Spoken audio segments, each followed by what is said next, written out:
What is up, everybody? It's another beautiful day today. It's time to get the Nova on the road. It's all insured up already. It is cruise night tonight. Everyone goes cruising on a Sunday. It's a Sunday night.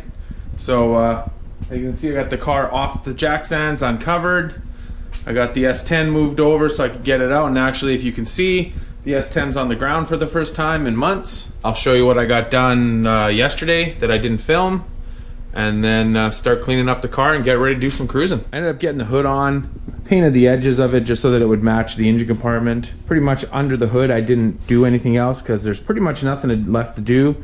The only thing I still have to do is put the injectors in, so pull that fuel rail off, throw the injectors in. I'm hoping one day this week to get them flow tested so that I can put them on, and then it's ready to start. I also got most of the dash back together. The seat is just sitting in there, it's not bolted in yet. I got all the gauges working, the dash clusters back in, the steering column's in for good, the air fuel gauge is hooked up, and the air gauge for the airbags is hooked up. I haven't run the lines to it yet, but that's pretty much all done. I still got another carpet I'm gonna put in there. And then of course, once all that's done, I still gotta do this rear end, which I'm gonna start on right away.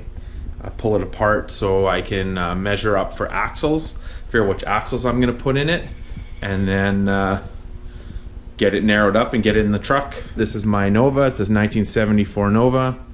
It has a 5.3 all aluminum 2008 block with 243 heads, all BTR valve train, twin Borg-Warner S366 turbos, 39mm precision wastegates, eBay headers. It's got full 3.5-inch dual exhaust right to the back with Dynamax mufflers, turbo guard screens, treadstone intercooler. I did everything myself, all the piping and everything I made, except for the headers, of course. Front motor plates from ICT Billet. It's got 120-pound injectors from Holley, and it has a MS3 Pro Ultimate engine management system in it. It's also a stock suspension car with Caltrack bars and leaf springs. Ford 9-inch from Quick Performance. Full interior with a back seat. And just your typical street car. Here's inside the trunk. Just a little dusty still. eBay fuel cell, Magna Fuel fuel pump, filter setup, all that. Just, you know, fun little LS powered street car. Bogart wheels.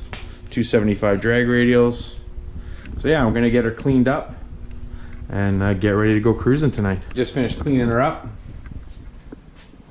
Believe it or not, this truck car was painted, I don't know, 12 years ago probably, or something like that. I've never washed it once with like a bucket and hose.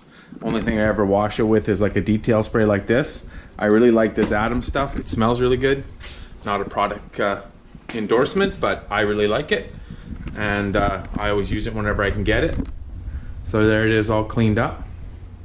So I think I'm gonna pull it out of the garage now because I can clean the garage up, sweep the floor and stuff, and then you can see how it looks outside. I should say that it's not a paid endorsement, but it's a personal endorsement because I really like their stuff, and it smells like strawberries when you spray it on, so your whole car smells really nice. If Adams wants to send us some free stuff, we'll definitely use it on our projects, that's for sure.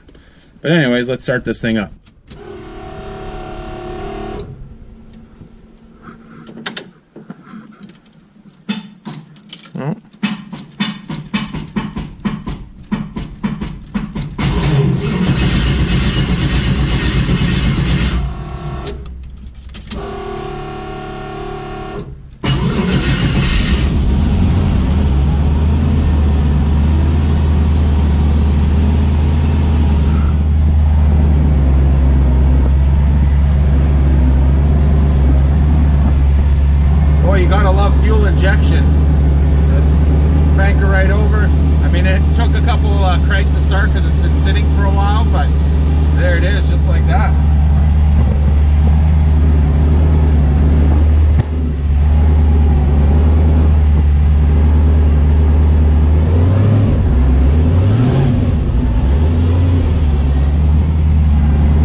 I got gas and now my car won't start. So I guess I should have charged the battery up. I mean, it started a bunch of times, but I guess the battery just isn't strong enough, and after I got gas, it wouldn't go. So now I'm waiting for Mike to come and give me a boost. So I'm gonna sit here on the side of the road, or in the gas station parking lot, I guess I should say, and wait for him. Mike is here with the booster cables to save the day. That's funny, I was gonna bring my GoPro. Shit happens. Battery's failing though. Yeah. Old battery, I probably should get a new battery. There we go. I guess I'll have to charge that battery up. Thanks, Mike.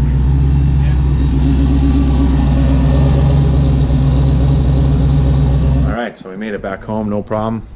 So obviously it is just the battery. And yeah, we'll let her charge up till it's time to go cruising, and we'll be ready to go. Right, Mike? Right? Right.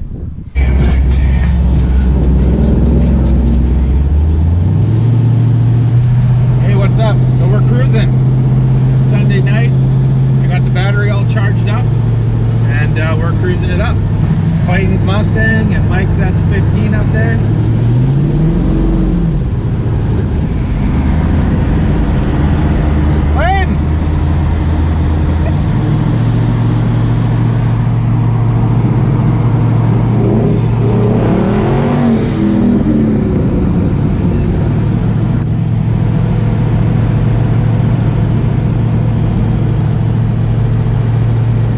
Hanging out at our local cruise spot that we like to hang out at. Maxim Muffler. And this is Portage Avenue, where we go cruising. Lamborghini just went by there. It's like a Huracan. I saw him. And that Ferrari. Look at this dump.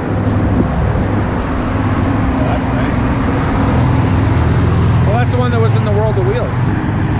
Hopefully.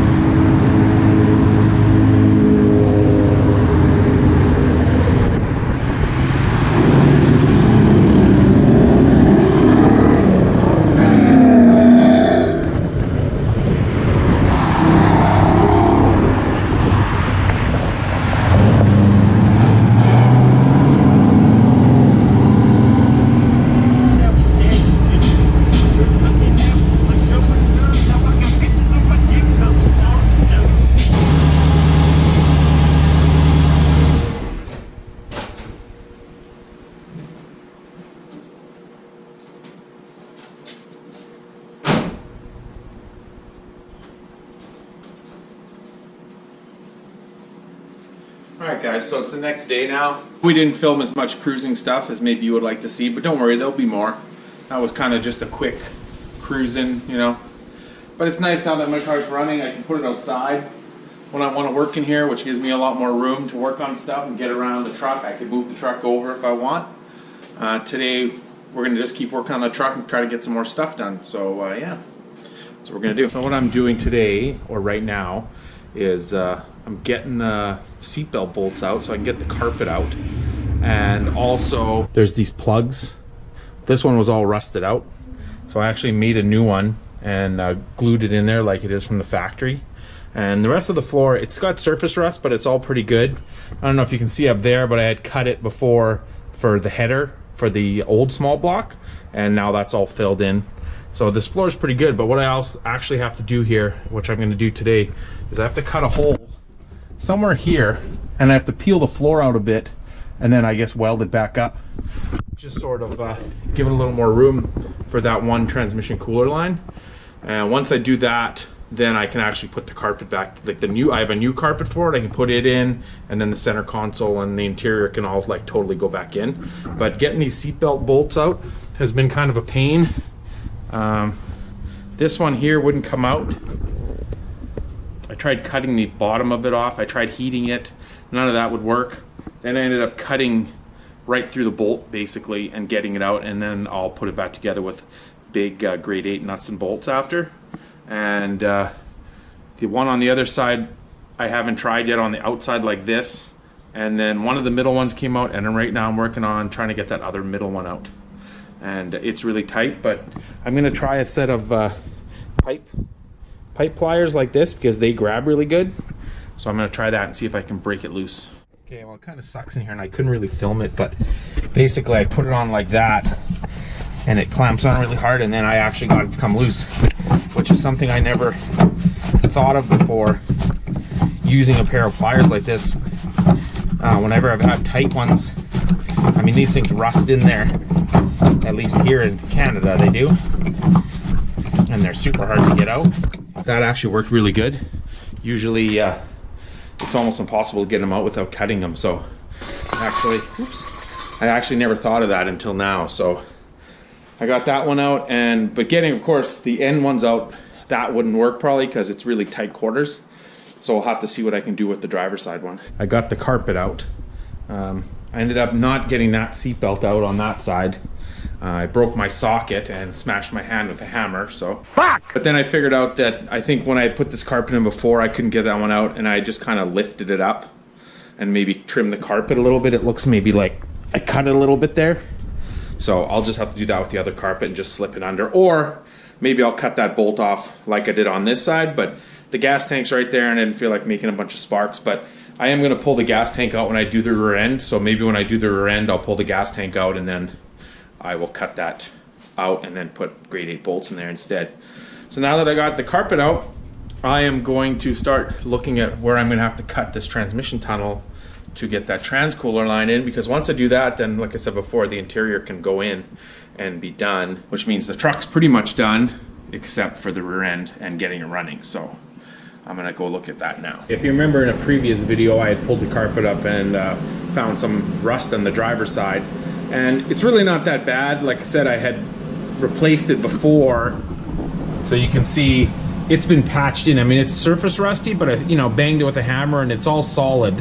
My plan is maybe next winter to put floor pans on both sides because it could use them. And all that's rusty here is like right here, and it's, I mean, there's a second cross member in there, but there is some holes. So I just made this piece that's gonna fit in there, weld in, and then this hole here, I just made a small piece that I can weld and then tap down with a hammer. This is all pretty solid here. As you can see, I ground it down and it's nice clean metal now, so it shouldn't be bad to weld to. So I'll just weld these two holes. There's a couple holes on the other side because I used to have the battery right there, and now it's going to be in the back of the box. I have to weld a couple holes there, and then the floor should be good to go, other than where I got to cut for the tranny cooler line, which I'm going to do after this. Okay, so now you can see patch there, patch there.